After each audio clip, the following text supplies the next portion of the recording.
रात के 9 बजे पति ऑफिस से घर आया। पत्नी ने आते ही उससे लड़ना शुरू कर दिया क्योंकि वो उसे पसंद नहीं करती थी। पति बोला मुझे खाना तो दे दो, बहुत भूख लगी है। पत्नी बोली खुद जाकर खा लो, मुझे तो नींद आ रही है। पति चुपचाप सुनता रहा और पत्नी पूरी रात उससे झगड़ती रही। जब सुबह हुई तो पति बोला मुझे नाश्ता तो दे दो।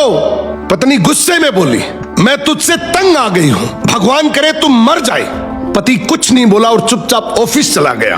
दोपहर में पत्नी अपने बच्चों को स्कूल से लेकर घर वापस आ ही रही थी कि उसने देखा उसके घर के सामने भीड़ लगी हुई है। वो घबराकर पास गई तो देखा उसके पति की लाश घर के सामने पड़ी हुई है। उसके ऊपर कयामत सी टूट पड़ी। मन में सन्नाटा छा गया।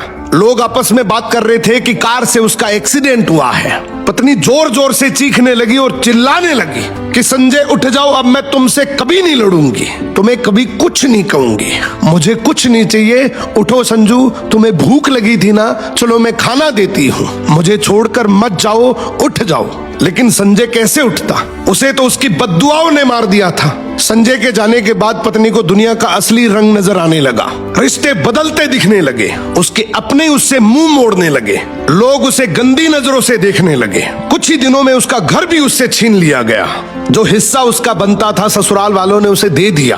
पति के मरने के बाद पत्नी को एहसास हुआ पति जैसा भी हो, चाहे पसंद का हो या नापसंद का, लेकिन वो औरत के सर का ताज होता है। अगर इस बात से सहमत हो तो कमेंट में यस टाइप करना।